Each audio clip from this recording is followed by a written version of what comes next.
Meus queridos alunos, sejam muito bem-vindos para mais uma aula nossa da exposição bíblica. E hoje nós partiremos do segundo livro de Reis, pessoal. Segundo livro aí, terminamos já o primeiro, dando início à história, à peregrinação de Elias e Eliseu. E começando aqui do capítulo 1 do livro de Reis, o que vai ter de mais importante dentro desses capítulos do segundo livro de Reis, pessoal? Vamos lá. Então vamos lá, Acasias cai do alto e adoece, é o rei aí que está governando sobre o reino norte, né? Lá em cima, lá, reino norte, aqui embaixo, reino sul, Judá, tá bom? Então ele está governando o norte, ele cai, ele adoece, ele manda ir consultar deuses pagãos. E neste caminho que os seus emissários estão indo consultar deuses pagãos, né? Deus fala com Elias e Elias, ele vai no caminho e encontra esses servos e fala o seguinte, ó, a mensagem de Deus para Acasias é o seguinte, ele não vai levantar do leito e ele vai morrer porque tem Deus em Israel. Por que vai consultar outro Deus pagão, Deus falso, Deus que não existe? E ele recebe a sentença de morte. Quando ele ouve essa sentença, ele pergunta para os homens como que era a aparência desse homem que entregou a mensagem. Eles começam a falar, ele se vestia de roupas, de pano e tal. Ele entende que é Elias. E ele manda um oficial com 50 guardas até mais ou menos onde ali Elias estava e encontrou esses homens. E quando Elias está ali, o oficial fala para ele, desce que o rei quer falar com você. E Elias fala o seguinte, se eu sou homem de Deus, que desça fogo do céu e consuma todos esses 50 homens. E o fogo do céu desce e consome ali o exército ali daquele homem que foi para buscar Elias. E aí, segunda vez, manda-se mais um homem com mais 50 homens. E mais uma vez Elias disse, eu sou homem de Deus, que desça fogo do céu e consuma todos esses homens. E assim, mais uma vez, desce fogo do céu e Deus honra ali a palavra de Elias. E aí o que acontece, pessoal? Morre Acasias morre, não tem o que fazer. E Jorão, seu filho, começa a reinar no seu lugar. E aqui embaixo, no reino sul, aqui no reino de Judá, Jeorão, filho de Josafá, reina. Então, ó, presta bem atenção. Lá no reino norte, Jorão. No reino sul, no mesmo contexto, Jeorão. Então, é Jorão e Jeorão, bem parecido, né? E é o que mais vai ter de importante nesses capítulos aí. E vocês vão perceber, pessoal, que, igual eu falei na aula passada, aqui no reino norte a maioria dos reis vão ser ímpios. Aqui no reino sul, um ou outro rei vai ser ímpio, mas muitos vão ser fiel a Deus. Vai ser difícil ter um rei íntegro no reino norte. Vai ter aí uma pequena exceção e ainda vai chegar lá, tá bom? No capítulo de número 2 de 2 Reis, vai ser aquele capítulo tão conhecido aonde Elias vai ser levado aos céus. E aqui nós vamos corrigir alguns erros, vamos lá. Primeiro que Elias, ele comunica a Eliseu, que agora se torna o seu discípulo, ele começa a andar com ele, vimos no final do primeiro livro de Reis, né? Que ele começa a andar com Elias, começa a aprender com Elias. E Elias, de alguma forma, Deus falou para ele que tomaria ele, que ele não morreria. Então Elias disse para Eliseu, olha, o Senhor vai me tomar. Pede o que você quer. O que você quer? Então Eliseu faz um pedido. Eu quero porção dobrada do Espírito que está sobre ti. E muitas pessoas querem achar dentro desse texto, desse contexto, uma ideia de uma transferência de unção. Isso não existe, pessoal. Não existe transferência de unção. Isso é balela, isso é bobagem, isso é heresia. Simplesmente o que Eliseu está pedindo para Elias dentro do contexto histórico, dentro do contexto imediato, eu vou parafrasear, ou seja, trazer para os dias de hoje, fazer uma hermenêutica, uma exegese. Eliseu simplesmente olhou para Elias e falou o seguinte, estou trocando os termos, tá? Quando Deus te tomar, eu quero continuar o seu legado, o seu ministério de profeta, eu quero ser o seu sucessor. Eu quero continuar essa trajetória linda que Deus tem te dado. Simplesmente foi isso. Foi isso que ele pediu para continuar o ministério profético que Deus havia chamado Elias. Então Elias fala para ele o seguinte, se você tiver quando Deus me tomar, será concedido. E é isso que acontece aqui no capítulo de número 2. Elias, ele é tomado aos céus em um redemoinho de fogo, pessoal. Muitos pregam por aí e ensinam que ele subiu numa carruagem. E até algumas bíblias naquela epígrafe. Epígrafe é aquelas letras maiores que tem em cima do texto, assim, né? Que vai falar o que vai acontecer aqui embaixo.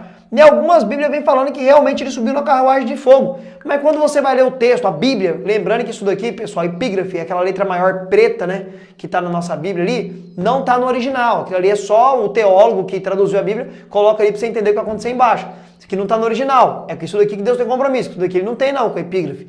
Tanto que a epígrafe dessas Bíblias que aparece que ele foi nos céus em uma carruagem de fogo está errada. Porque o texto diz claramente que ele subiu aos céus em um redemoinho de fogo. A carruagem de fogo separou ele de Eliseu. Os dois estavam andando junto, veio a carruagem de fogo, separou os dois. Imagina que Elias, ou lá Elias e Eliseu, e de repente um redemoinho de fogo pega Elias e leva ele pro céu. E a capa dele cai, e aí Eliseu faz um teste para saber se realmente foi atendido o pedido dele. Ele pega a capa de Elias e ele bate ali no rio, ali no Jordão, para dar ele que está perto do Jordão, e o Jordão se abre ali, mostrando que agora o Espírito Santo que estava sobre Elias vem sobre Eliseu e se torna o sucessor do ministério do profeta Elias. E no capítulo de número 3 já começa esse ministério lindo de Eliseu aí. Ele vai salvar 3 reis. É isso aí. Ele vai salvar 3 reis. Como? Um grande intercessor, um grande homem de Deus. Ele vai salvar o rei Jorão, rei ímpio lá do Reino Norte. Vai salvar o rei Josafá, né? Josafá e o rei de Edom. Na verdade, o rei Josafá aqui é se referindo ao reino de Judá, tá? E o rei de Edom. Contra quem? Contra os moabitas. Porque depois da morte de Acabe, os moabitas se viraram contra o reino norte, que agora quem está governando é Jorão, pessoal, entendeu? Então aí agora, nessa reunião que eles vão ter com o profeta Eliseu, Eliseu chega a falar na cara de Jorão que não queria estar ali, e ele só teve ali porque ele não queria nem olhar para a cara dele, porque é filho de um rei terrível ali, descendente de Acabe ali, dos piores reis de Israel. Então ele disse que só está ali por conta da memória, né, por conta do reinado lá de Josafá, que ainda tinha ali, né, um pouco de crédito com Deus. E ele vai interceder ali e Deus vai trazer livramento através de Eliseu para estes 3 reis, o rei de Edom, o rei de Israel, Jorão, e o reino de Judá, ok? No capítulo de número 4, Eliseu ele vai aumentar o azeite da botija de uma viúva. E é curioso que essa viúva ela vai procurar Eliseu e o texto diz que ela fala o seguinte: o meu marido era teu servo e servo dos profetas e ele era temente a Deus e o Senhor sabe. É o que dá a entender. O que dá a entender é que Eliseu conhecia o marido dessa mulher. E tem algumas possibilidades de quem que era o marido dessa mulher. No contexto de Acabe, tem um homem chamado Obadias. Obadias, tudo leva a entender, e o texto bíblico diz que ele escondia os profetas para Acabe e Jezabel não matá-los. Então dá a entender que além de esconder, possivelmente ele alimentava esses profetas. E alguns entendem que esse Obadias era marido desta viúva. Algumas pessoas vão tentar ligar esse Obadias com o livro do profeta Obadias. Não tem nada a ver uma coisa com a outra. Não tem como fazer certa ligação, porque o livro do profeta Obadias não cita nada do reinado em que ele vive, de quando ele vive. Mas há uma grande possibilidade dessa mulher ter sido casada com Obadias da época de Acabe, que escondia os profetas para Acabe e Jezabel não matar, tá bom? E a dívida teria vindo por ele alimentar esses montes de profeta aí. Mas enfim, essa é uma possibilidade de interpretação.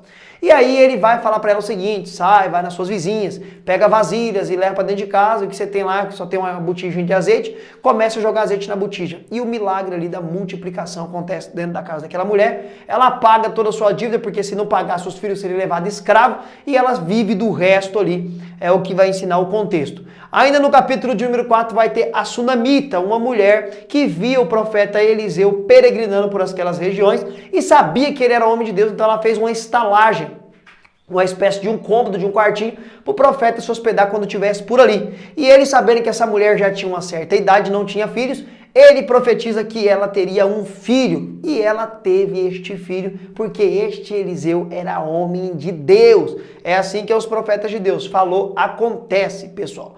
No capítulo 5 ao capítulo de número 6, vai ter uma história também muito conhecida aí, pessoal, que é a história de Naamã, que era um dos chefes, ou era o chefe lá do exército do rei da Síria. E ele ouve falar, por quê? Ele ouve falar lá na Síria, que lá em Israel, reino norte, Samaria, né, chamado Samaria, capital onde está Eliseu, tinha um homem de Deus, tinha um homem ali que era usado por Deus, esse homem era Eliseu. E quem falou isso para este homem foi uma menina que foi capturada lá no Reino Norte, tinha muita invasão, pessoal, era guerra direta, pra você ter uma ideia, tinha os meses das guerras. nesse período. A menina é levada escrava e ela prega lá. É que é um estudo lindo, essa menina foi uma missionária em terra estrangeira, né? Em situação adversa, ela poderia falar assim, é o seguinte, quero que você morra. Tô aqui contra a minha vontade, sou escravo, você me tirou da minha terra, eu quero que você morra na mão. Mas não, ela vendo que ele tinha lepra é uma doença contagiosa, dentro do judaísmo não podia tocar em ninguém, era um negócio terrível. Ela vai falar para ele que tem um homem lá que pode resolver o problema dele, que serve o Deus vivo. Então Naamã desce lá com um carro de dinheiro para dar para Eliseu. Eliseu fala o seguinte, ó, quero nem te receber. Vai lá no Rio Jordão dar 7 mergulhos. Ele não quer mergulhar porque acha o Jordão podre, um rio nojento. Fala que lá pro lado da onde a terra dele tinha rios muito mais interessantes e bonitos. E não tem misticismo nenhum, pessoal. Lembre-se que o número 7 é o número da totalidade, é o número da perfeição que representa Deus. Não é um misticismo, é algo ali da época que tinha dentro da cabeça do judaísmo. E isso tem até no Novo Testamento. E ele não quer ir, mas aí o servo fala com ele, vai, você já está aqui. Ele dá 7 mergulhos e quando levanta a pele está limpa. Ele quer pagar Eliseu não quer receber, mas o servo de Eliseu, Geazi, zoiudão, vai no caminho depois que Naamã está indo embora com todo o dinheiro. Eliseu não aceitou receber porque senão ficaria mais do que evidente que Eliseu vendeu a cura para ele, e cura não se vende, porque o poder que Eliseu exerceu para curar ele ali, não vem de Eliseu, vem de Deus, então por isso não tem como vender o que não é seu, enfim. Então Geazi vai atrás com o olho grandão e acaba pedindo dinheiro, mentindo ali, né?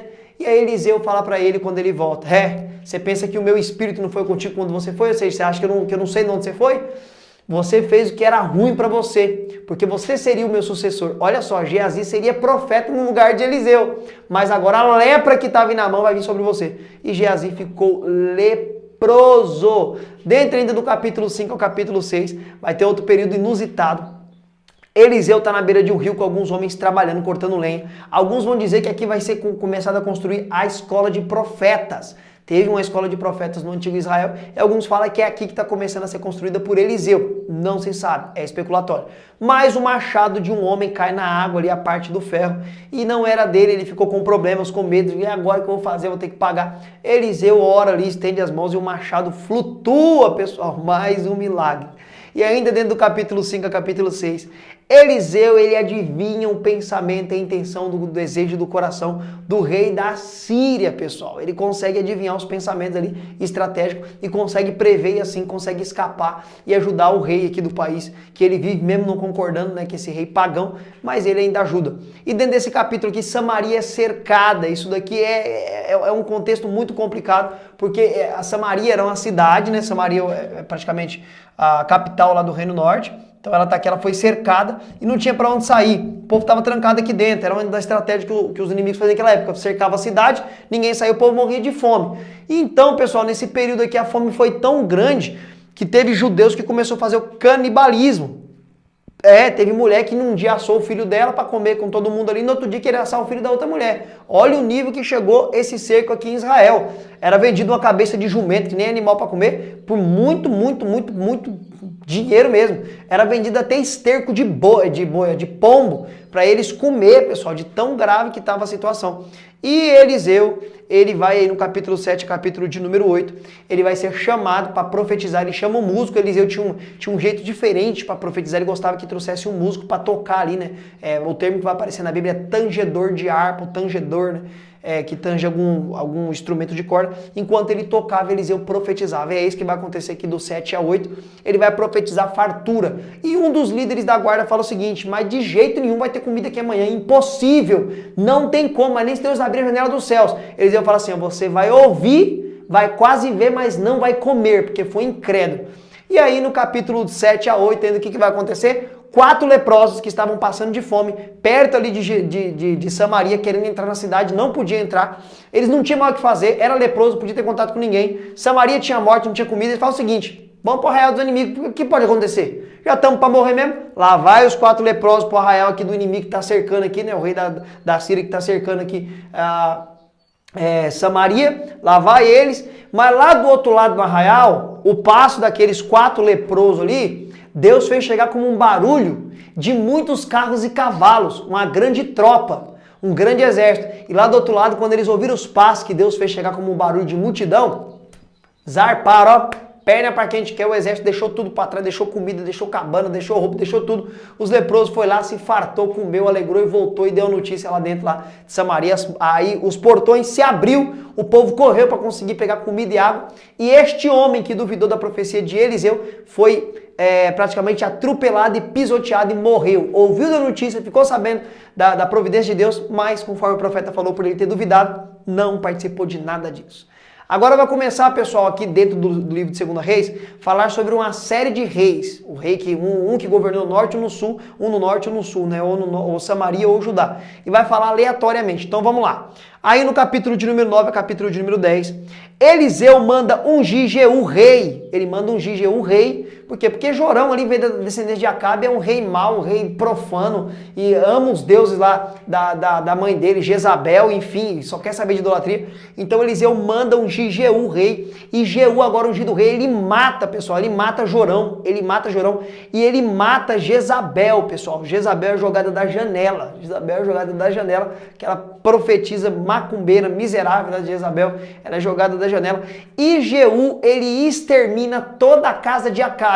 Todos os descendentes de Acabe, ele acaba com tudo para não ter traços de idolatria e ele assume lá o reino norte, Samaria, Jeú. E esse aqui foi um rei que até então se deu como íntegro, porque foi ungido por Eliseu ali e acabou com a casa da idolatria de Acabe e Jezabel. No capítulo de número 11, Atalia, presta atenção, Atalia, mãe do rei Acasias, ela manda matar toda a casa de Davi, lá no reino sul agora. Essa mulher é usada por Satanás. Por quê? Porque tinha profecia que o descendente de Davi seria o Machia, ele se assentaria no trono para reinar. Então Satanás parece que usa essa mulher para acabar com todos os descendentes de Davi no trono, para não ter ninguém, para não ter descendente de Davi, pessoal. E aí o que acontece? Ela consegue matar quase todo mundo, mas Joás escapa. Joás escapa ali, o sacerdote ajuda ele, né? Porque ela manda matar todo mundo ali que era praticamente a favor ali da dinastia davídica, né?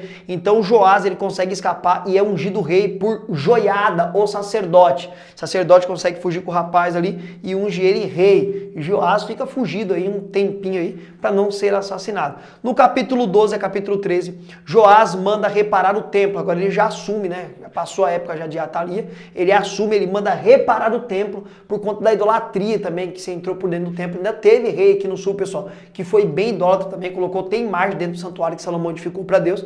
Então Joás ele manda reparar o templo e Joacás e Joás são reis que reinam sobre Judá e sobre Israel. Aliás, espera aí, eu me confundi aqui. Joacás e Joás são reis que reinam em Israel. Joás lá embaixo, né? Joás, e na verdade eu falei errado. Joás é do reino sul, Joacás e Jeoás. Jeoás, não é Joás. São reinos do norte, tá vendo? Até que o professor às vezes confunde tanto rei que é lá e cá. Ok? E aqui no capítulo de número 13, pessoal, capítulo 12, capítulo de número 13, Eliseu adoece, morre, acaba aqui o ministério do grande profeta Eliseu e não tem um sucessor profético para ele como ele foi de Elias, tá bom? No capítulo 14 ao capítulo 18 vai falar desses reis aqui, ó, guarda aí. Jeroboão II, ele reina no reino norte. Azarias reina lá embaixo em Judá. Zacarias reina em Judá. Salum reina no reino norte. Menahem reina no reino norte. Pecaías reina no norte. Jotão, Judá. Acás, Judá. Oséias, reino norte. E Ezequias, Judá. Ezequias foi um rei temente a Deus, tem uma história linda, que aqui vai dar um destaque para a história dele, capítulo de número 19. Ezequias, ele ora a Deus no templo e é confortado pelo livramento que Deus vai trazer. No contexto dele, que vai ser mais trabalhado em 2 Crônicas, o rei da Síria está vindo contra eles, vai destruir a cidade está com o exército embaixo, não tem o que fazer. Ele recorre a Deus, ele ora a Deus no templo e ele tem um parceiraço de oração junto com ele, que é o profeta Isaías. Esse homem foi privilegiado por Deus, aqui é o grande profeta Isaías, que vai orar com ele e Deus dá uma palavra para ele de livramento. Essa história nós vamos ver mais a fundo e mais detalhado lá no livro de Crônicas, tá bom? E ele foi um rei íntegro, pessoal. No capítulo 20 a 21 aí, Ezequias ele adoece, né? E a impiedade de Manassés, seu filho, é muito grande. Amon, que é descendente de Manassés, que foi um dos piores reis da Bíblia, Ou o pior rei da Bíblia foi Manassés, pessoal. Segundo a cultura judaica, Manassés mandou serrar Isaías no meio. Mandou cortar, tentar fazer um bonequinho aqui, ó. Aqui, ó, o bonequinho mandou cortar ele no meio aqui, ó. Mandou cortar o profeta no meio, segundo a cultura judaica, tá? E depois, no final da vida dele, ele se arrepende. E tu dá a entender que ele morreu salvo. Nosso Deus é um Deus de graça e misericórdia. E o seu filho Amon é um rei mau também. E morre pela mão dos próprios servos, pessoal, tá bom? É uma história bem rápida agora, contando aí o período do reinado de alguns reis. E foi mal e foi bom, não conta tantos detalhes não, tá? Só dos mais importantes, principais. Lá no capítulo de número 22, Josias, ele começa a reinar com 8 anos de idade. Isso aqui é lá no Reino Sul, tá? Ele é descendente também ali da linhagem davídica, mas provavelmente quem governou nesse período e dominou era o sacerdote Ilquias, porque o menino era muito novo para governar. Ele poderia ser ungido rei, mas só tomaria conta do reino quando ele completasse pelo menos seus 18 anos ou sua maioridade. Então Ilquias, que era o sacerdote, entende-se que ele que ficava no comando e no domínio das coisas ali, e o menino era rei, mas não era rei mesmo, que dominava tudo, porque tinha 8 anos, né? Como vai governar com 8 anos? E nesse período também, Ilquias, ele acha o livro da lei no templo, pessoal. E aí vai ter um novo concerto, aí vai ter um grande avivamento neste período aqui em Judá. Capítulo de número 23, Josias já junta todo o povo e renova o pacto, porque o livro da lei foi achado, a lei foi lida, teve choro, teve pranto, eles querem voltar a ser fiel a Deus. Josias foi um rei íntegro. Então depois vem quem? Jeoacás é um rei mau, tá vendo? Rei bom, rei mau, rei bom. É uma loucura esse período dos reis, pessoal. E o seu filho Josias... peraí, vamos lá, até eu me confundo nessa parte dos reis. Então Josias ajunta todo o povo, renova o pacto. Jeoacás é um rei mau, né, filho de Josias, né?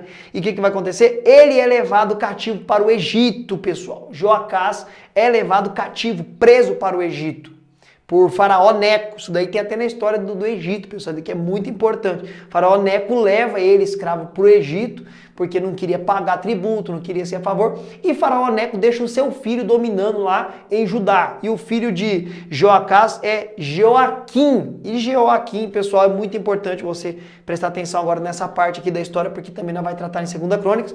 É aqui que vai começar, a partir do capítulo de número 24 agora, o cativeiro babilônico.